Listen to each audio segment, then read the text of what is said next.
श्री भगवान रहुआ जगत के दाता है। भक्त विदुर घर गईले झूठ छिकलन को खैले। श्री भगवान रहुआ जगत के दाता है। श्री भगवान रहुआ करुणा निधान नाम किसने रखा है? किसने किसने ना करुणा निधान नाम किसने रखा है?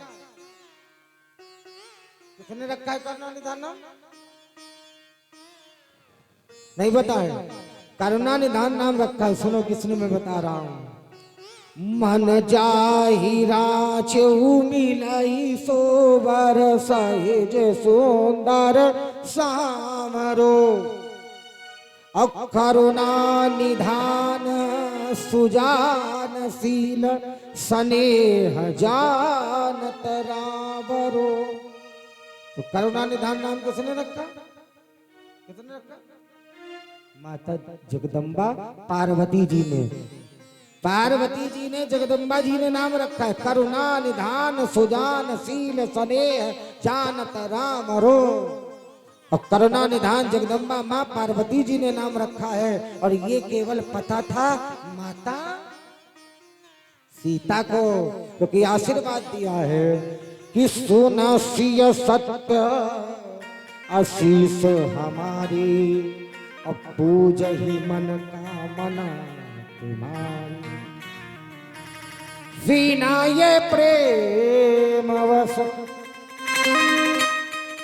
भाई भवानी खसी माल मूरति मुस्कानी। तो क्या कहा? मन जाई राज लीलाई सोबर सहेज सुंदर सावरो। करुणा निधान सुदान शील स्नेह। अब याद आ जाएगा, अभी पूछ देते तो। अब हमने बता दिया तो आगे आगे बोलने लगी। आप हमने बता दिया तो आगे आगे चौपाई चलने लगी, आगे आगे दोहा चलने लगा, सोता चलने लगा। करुणा निधान नाम किसने रखा? राम जी का।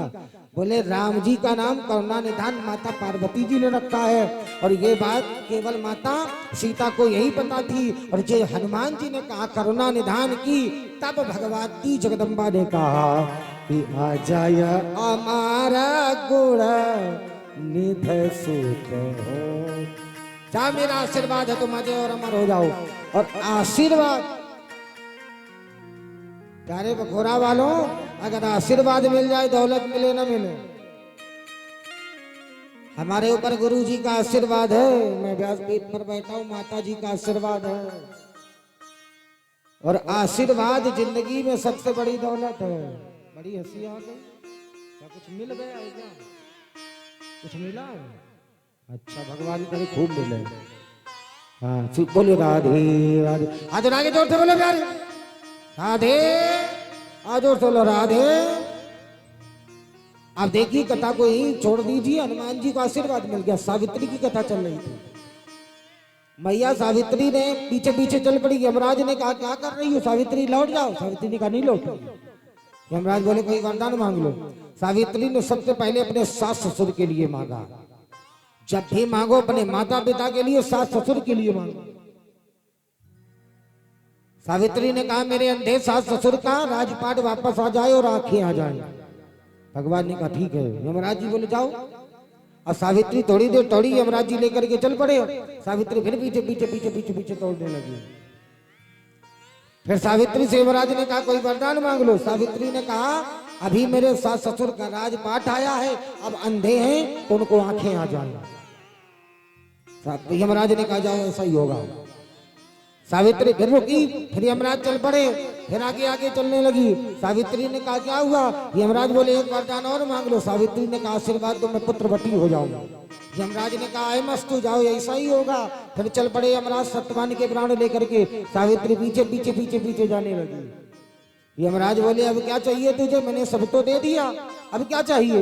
सावित्री ने कहा बेटा तो तभी होगा जब पति होगा, पति आप लेके जा रहे हो तो संतान कहाँ से हो जाएगी? यमराज बोले धन्य है तेरी जैसी नारी जो आज अपने पति के प्राणों को यमराज के यहाँ से भी वापस ले आई। ये नारी है। ऐसी नारियां होती है, नारियां वो नहीं होती जो पति के सामने खड़े होकर के गालियां देने लग जाए। नारियां वो नहीं होती जो पति का अपमान करे, पति के साथ पति कैसा भी हो, नारी का कर्तव्य है पुरुष का सम्मान करना। ये नारी का कर्तव्य है अपने पुरुष का सम्मान करे। सावित्री अपने पति के प्राणों को लेकर के आ गई, भगवान प्रकट हो गए। सावित्री ने कहा वरदान, भगवान ने कहा जाओ आज से मैं तुम्हें वरदान दे दिया रहा हूं कि सौभाग्यवती स्त्रियां अमावस्या के दिन, जेठ मास की अमावस्या को सौभाग्यवती स्त्रियां तुम्हारे नाम का व्रत करेंगी और वो व्रत होगा वटी सावित्री व्रत। और व्रत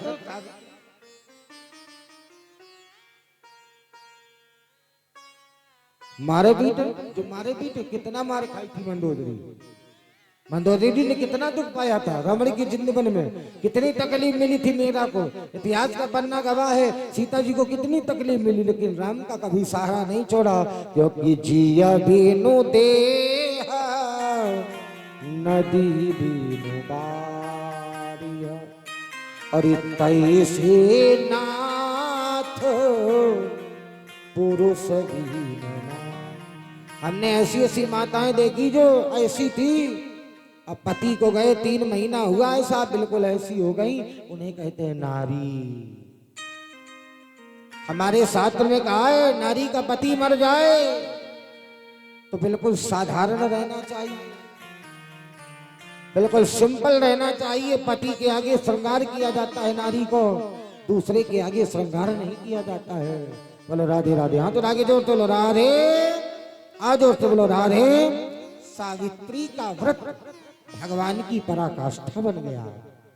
हम लोग कहते महाराज सावित्री का व्रत, इसलिए भगवान को अपने बच्चों को कैसे रखना चाहिए? भगवत प्रेमी में रखना चाहिए। भरत जी महाराज की कथा चल रही थी। हमारे श्री भरत जी महाराज जी ने अपना जीवन तपस्या में व्यतीत किया। जब दूसरा जन्म मिला तो मृग का छौना बने। जैसा सोचोगे वैसे ही फल मिलेंगे। जैसा अगर मरते टाइम आपने सोच दिया कि एक बेटे का मकान बना है और दूसरे का मकान नहीं बन पाया तो अगले जन्म में चूहे का जन्म मिलेगा। दूसरे पति का संग किया, अपने पति को छोड़ दिया तो अगले जन्म में कुकर का जन्म मिलता है। जिसकी जुबान लालसा और कारणा के कारण खाने को दौड़ती है उसको अगला जन्म सूकर का मिलता, सुअर बनता है वो व्यक्ति, चाहे नारी हो चाहे नर हो। जो दूसरे के घर को हड़प लेता है, दूसरे के घर को खींचने की कोशिश करके उस घर में रहता है, उसका अगला जन्म नागिन का होता है, सर्प का होता है। जा, अब तुझे घर बनाने की कोई आवश्यकता ही नहीं पड़ेगी। जैसा जन्म जैसा लाभ तैसा जन्म। सुखदेव जी महाराज कहते हैं दूसरे जन्म में मृग बने और तीसरे जन्म में अंगिरा गोत्रस्य ब्राह्मणे कुलेन धर्मगता भारतोऽसु नमस्तु ग्रातम येन तेन परायणा। दूसरा जन्म महाराज भरत जी को जड़ भरत के नाम से हुआ। अब देखिए भरत जी महाराज जड़ भरत के नाम से बन करके आए, लेकिन भरत जी ने अपने जिंदगी में 6 चीजें छोड़ दी। अपने जीवन की 6 चीजें आप छोड़ दो, भगवान के आप नजदीक हो जाओगे। वो 6 चीजें हैं क्या? काम, क्रोध, लोभ, मोह, मद, मात्सर्य। मन कैसा बना लो? निर्मल बनाना चाहिए मन। जैसे गंगा जी के जल में पानी बहता है, कीड़े कितने भी बह, जीव जंतु कितने भी बह करके आवे, लेकिन गंगा के जल में कभी कीड़े नहीं पड़ते हैं। वैसे ही हमारा मन होना चाहिए। संसार के लोग हमारे अंतःकरण में कितनी भी बुराई लगावे, लेकिन हमारा मन बुरा नहीं होना चाहिए। अगर हमारा मन बुरा बन गया तो फिर हम किसी की काबिल नहीं है। भरत जी महाराज जन्म लेकर के आए तो कहा अब हम कभी क्रोध नहीं करेंगे, अब हम कभी लोभ नहीं करेंगे, कभी मोह नहीं करेंगे, कभी वात्सल्यता हमारे जीवन में नहीं होगी। लेकिन भैया घर में रहोगे तो घर में बन करके रहोगे तो घर वाले कितने दिन तक रोटी खिलाएंगे आपको बैठा लेके? एक ना एक दिन तो साहब तुम्हारे घर के तुमसे परेशान हो ही जाएंगे। एक ना एक दिन तो तुम्हारे घर के लोग तुमसे परेशान हो ही जाएंगे। आज नहीं होंगे तो कल हो जाएंगे। सबको परेशान होना है। अब हमने कहा महाराज, घर वालों ने कहा भरत घर में रहता, घर के कुछ काम करो ही नहीं, तो जाको ऐसा करो खेतन की रखवाली के ताई रखवा दो। भरत जी खेतों की रखवाली में गए, विचार करने लगे खेत भी राम जी के, चिड़िया भी राम जी की, भगाऊंगा अपराध लगेगा। तो भरत जी दूसरे की खेतन की चिड़िया अपने खेत में बैठाने लगे। और बैठाल करके, अब देखिए आप लोग कहोगे महाराज ने पूरी कथा नहीं सुनाई, मैं कथा स्वाचक हूं ही नहीं, मुझे आता भी नहीं कुछ है। क्योंकि आज लोगों को कथा की जरूरत नहीं है, जिसकी जरूरत है वो सुनो। सारी दुनिया में ये सब किसके हैं? ये सारी दुनिया, कुछ लोगों का स्वभाव कैसा होता है बताएं? अच्छा चप्पल क्यों पहना जाता है? क्यों चप्पल क्यों पहना जाता है? पैरों में पनैया क्यों पहनी जाती है? अरे बताओ, अरे बताओ तो सही, बता दो चलेगी आपको पता है। पैरों में पनैया पहनी क्यों जाती है? बोलो। आके बैठी जाते हो, बस काम खत्म। बोले महाराज फलाने कथावाचक बहुत अच्छे थे, तुम कितने अच्छे, पहले अपने में झांक के देखो, कथा तो बहुत ही अच्छी है। तुम्हारा स्वाभिमान कितना अच्छा, पहले अपने आप को झांक के देखो। महाराज फलाने बड़े खराब है, तुम कितने अच्छे हो, पहले अपने को देखो झांक के। कभी अपनी औकात देखी कि हमारी औकात क्या है? दूसरे पर अंगुली उठाने लगते, अपनी औकात कभी नहीं देखी होगी मेरी औकात क्या है। तेरी औकात जहां थी वही रहेगी, दूसरे पर अंगुली उठाने वाला बढ़ जाएगा, लेकिन तू गिरा का गिरा जमीन में ही पड़ा रहेगा। क्योंकि औकात किसी की नहीं बदलती है साहब, और औकात वहीं तक रहती है जहां तक तुम्हारी औकात है।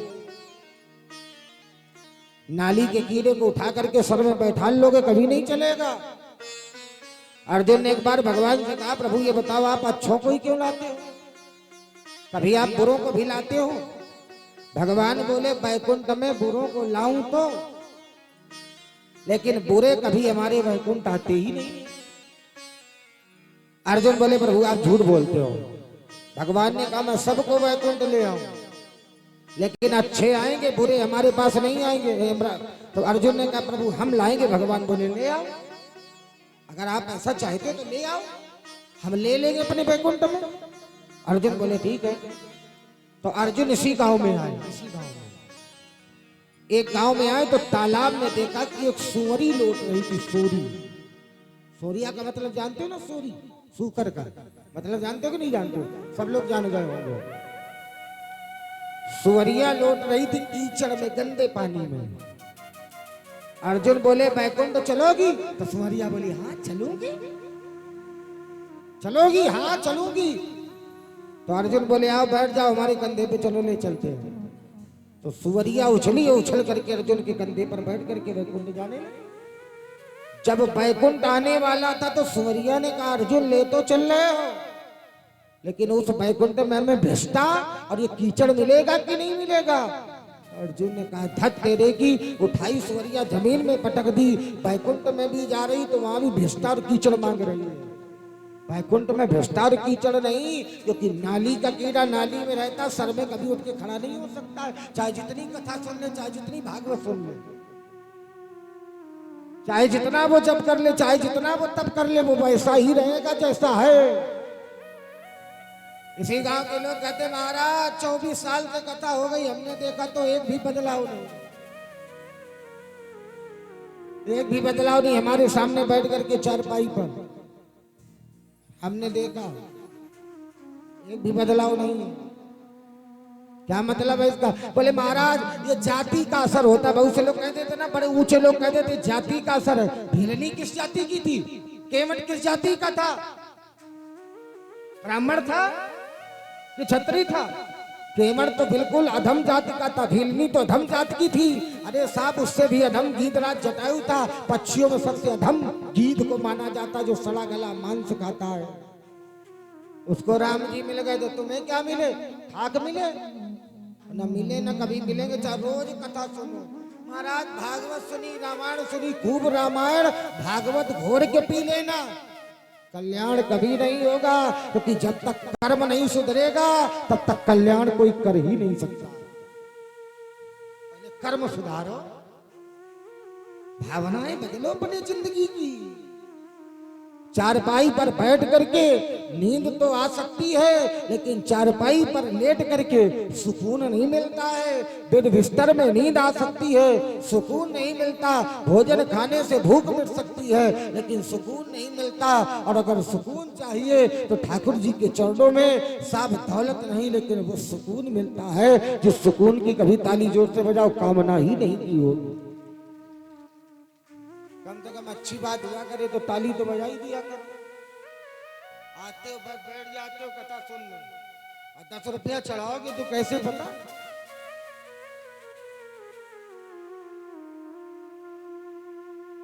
ये चढ़ाने का मतलब है, अरे दिया तो वो जाता जो दुनिया का कोई व्यक्ति न जाने। कन्यादान में तो बिटिया की बुद्धि पर बुद्धि धमाल करके मामा देता है ना, तो बिल्कुल चोरी से देता है, कोई न जाने। जो दुनिया जानी वो भगवान न जाना।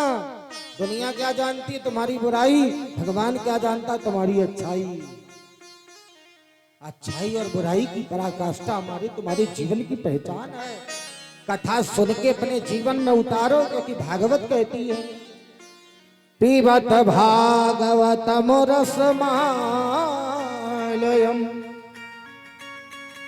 मुहुरो मुहुरो रसिका भुवि भाविका।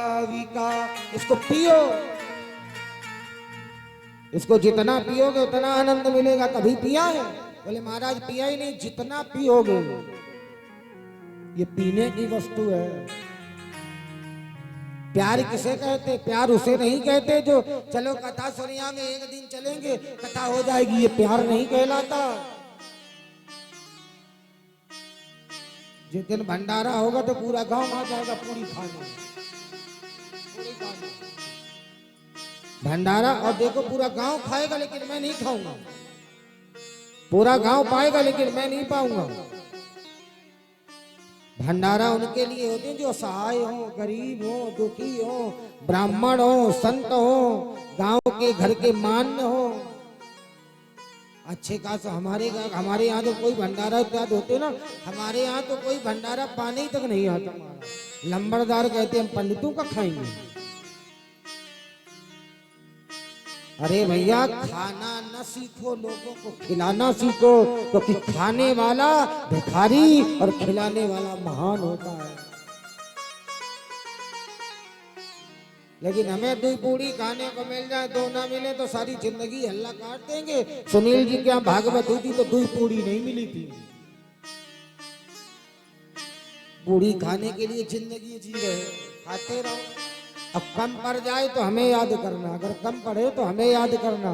हम सारी जिंदगी आपको कुछ ना काम ना धंधा, बस बैठे रहना, लेटे रहना चारपाई पर, और सारी जिंदगी हम आपको बैठाल के पूड़ी खिलाएंगे। कभी ये नहीं कहेंगे कि हम खिला रहे हैं। लेकिन खाने से कभी भूख नहीं मिटती है। अगर भूख मिटी है तो केवल भगवान का भजन करो। आइए प्रभु के पावन चरणों में चलते हैं और कहते हैं